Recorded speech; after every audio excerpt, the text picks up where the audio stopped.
The fastest way to create a world is to focus on your organizations. You can start by creating 4 to 6 organizations which will administrate your world. In the beginning, you want to define which kind of organizations you need. You'll need organizations for every need, for every demand in your world. More on that on the mission section. You can regroup 4 main types of organizations.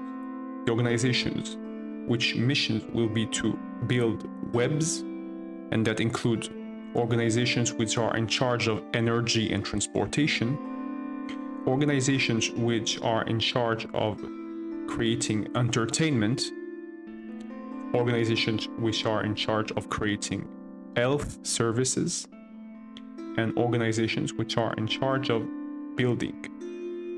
Now, some subcategories such as food can fall into both entertainment and health depending on the main mission of the organization.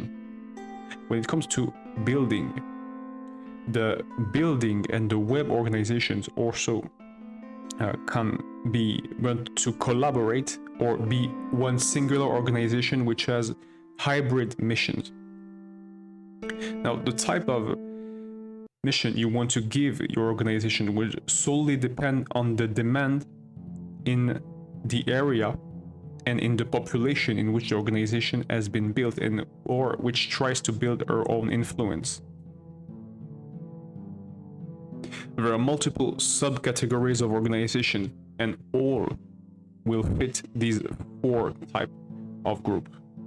For example, if you want to create an organization which is selling financial services or computer science-based services, they will both fall into the web type of organizations because they're both selling information. Any kind of organization which sells a transportation service, energy or water, or information and intelligence will fall into the web type of organization. So it comes to education also. But education could fall into the entertainment type of organization, depending on the specific mission. Now, about missions, you'll be able to find the mission of your organization quite easily if you can focus on the issues in which your organization has been established. Depending on the supply of information, the supply of resources, and the demand in terms of products and service, you'll find the mission of your organization quite fast. You can do it both ways. Either you create the territory, and then from the territory you know the issues and the demand, or you create the organizations and then you adapt it to the territory. Both works. The hierarchy of your organization can be considered a crucial point. It can be if you have some difficulty of establishing it. But really a hierarchy is only 2 things. An organization of your personnel by roles and by prerogatives. If you can create categories of workers, of people, of professionals needed in your organization, and you can classify them by roles and by prerogatives, you have a hierarchy. Now, you can adopt the traditional pyramidal structure, but you can also create horizontal hierarchy. It doesn't really matter. What's important is to categorize individuals by roles and by prerogatives or by responsibility in order to display the efficiency of your organization. Here, the key word is efficiency. Finally, you want to repertoire the set of tools of your organization, which includes the personnel. And we'll see later that the human part, the individual part, the people part is the core of the organization. You want to include the machinery, or said in a different way, the part of the resources which can't operate by itself. The personal part is automated, not the machinery. And finally, the rules. If you can establish a charter or a set of 10 rules, 10 fundamental rules, which define your organization, it will be much more easier to create the rest of the world building, the organizations themselves, and then their relationships. So if you can create a set of 10 rules now that explain the mission of the organization, the kind of services and products they're delivering, and the hierarchy, it will be much easier to create a cohesion between all of them. Each of your organizations will have a mission. This mission will be transcribed by the kind of services and product they deliver to the populations. In order to do so, they'll need resources. The acquisition of these resources may lead to forms of opposition, as much as the acquisition of these resources can lead to some form of cooperation. Depends on the context, the type of environment you've built, and the scarcity of the resources. Now, the three main kind of resources your characters, the head of the organization, will be after, will be territory, people, and influence. Now, for the territory part, the territory in itself will almost always be considered as a mean, as a resource, almost never as a goal. Contrary to the people part, because in some organizations, the focus might be put on the people. Some organizations may reaffirm the fact that the people of the organization are the core of the organization. It's impossible to organize this structure without people. Therefore, they'll be put into the center of the dispositive. The very fact that you have people in your organization make it alive. And it is for and through these people that this organization will gain its influence. Now, there's a simple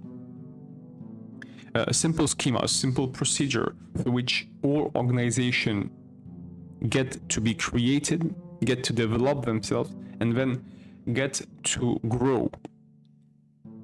Now, generally, all that will depend on the internal rule of the organization and the mission of the organization. So the influence of an organization is built through these rules, through this mission. It is then propagated. This model, the model which has been propagated, may then be defended until it can be reinforced in perpetuity. That's why we get from influence to territory. The goal here is to, for every organization, is to find people which will help the organization to build its influence. Then these very same people will help to propagate this influence, or we'll need new people in order to propagate it. Then we'll need another category of people to defend this model, to defend this concept, to defend this new structure. And finally, we'll need a fourth type of people to reinforce this concept, this structure, this ideal. Your world evolves, your organizations evolves as the relationships between your characters evolve. The relationships here should be considered on both an individual and a collective scale. There's these inner-outer dynamics, because you have relationships inside each organization, intrinsic relationship, and you have relationships between the organizations. So it's a double scale you want to consider here, but the individual to collective is more prevalent. So you can imagine an axis with two parts. One part will be inter, and the other will be individual collective. We put the emphasis here on the individual to collective because most of the time important decisions in organizations will be taken by individuals. Now, which kind of relationship do you want to consider the most? There are first friendships and enemyships. both of those have a common point. Whether you're developing friends type of relationships or foes type of relationship, both are based on want. When it comes to friends want to help each other, foes want to hinder each other. In both situations, it is a want. It is clearly affirmed as something desirable for the individual. So let's say that these two type of relationship are more linked to the individual scale of the balance of preserving a relationship. Now, when it comes to alliances are relationships of need, relationship created by a dependency. They are intrinsically unstable, and they're also the occasion for you to create some nuance in the relationship building, because alliances allow your character to develop their empathy. As they're all, whichever the number of character you have in the alliance, as they're all in a relationship of dependency, in an unstable relationship, they all suffer. So they all have the ability, they all have the occasion to develop their empathy. Now, if we look at the dynamics between these three kinds of relationship, you see that all kinds of translations are possible. You can translate from friend to ally to foe, foe to friend, and so on. This triangular schema allows for all kinds of translations. Now, some of them are most likely to happen when the situation is not too stark. So what does that mean? Friends are likely to to form alliances with other parties. Maybe there are neutral parties in the beginning when there's a conflict. So people, if they win a conflict together, if they emerge victorious from a conflict together, they have chances to become friends. Or in the same way, if they fail in a conflict together, or if they fail because of a third party but they put the blame on each other, they are likely to become foe. So that's a matter of intensity here. Conflicts, when it comes to alliances, can have two different kinds of outcomes. Now, in order to authorize the translation between friends and foes, a conflict will not be sufficient. A simple conflict will not be sufficient. You will need to have a crisis. So, if you want to go from friends to foe or from foe to friends, you will need a crisis in your story. You'll need a crisis, climatic element, a catastrophe between two organizations. That's necessary in order to allow this kind of translation, because it's a more intense type of relationship. Since the relationship is more intense, you need a more intense form of conflict to allow a translation. Now, you can determine the kind of relationships between your 4 to 6 organizations. Start by 4. Define these 4 types of organizations. Establish the type of relationship they have in the beginning of the story, whether they are friendships, alliances, or foe. And then predict their final state of relationship. Now, you define the initial state, you define the final state, and then you can define what's in between.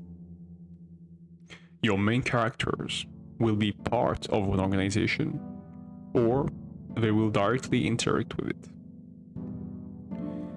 You'll need 4 main characters, at least: a rival, an enticer, an advisor, and an arbiter. To summarize, they're all defined by this role, and each of these roles have one main behavioral trait. The behavior trait defining the rival is relentlessness. The behavior trait defining the enticer is enthusiasm.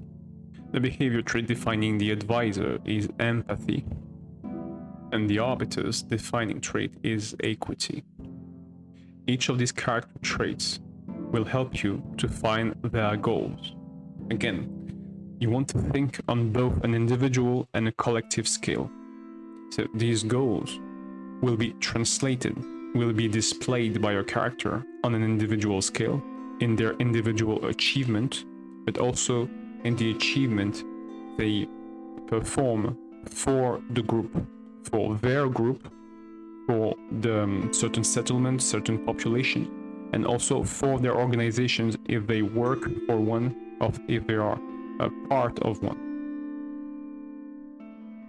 The likelihood of one character joining one organization is defined by two criteria: affinity and alignment. Affinity will be displayed through the character's relationship with other characters of this organization. If your main character is able to prove some form of enjoyment when she relates to these other characters, these other organization members, if she enjoys them as part of the organization, but also as part of her group or as individuals only, they're more likely to develop a relationship with the organization, either by being a part of it, so joining it, or either staying outside of it. The alignment factor functions in a similar manner, but with a different criterion. Now, what matters here is the mission of the organization. In order to create a correlation between the collective and the individual, in this case, you want to consider the relationship existing between the character's goal and the organization's mission. If you're able to create a balance between the character's goal and the organization's mission, the reason why this character will join this organization will appear extremely cohesive. So you'll want to think about the future responsibilities your character will have as part of these organizations in order to create the translation through mission and then goals, and establish the balance between the individual interests of your character and the collective interests of your character and the organization. Suggest us the content you need. This channel is made for you.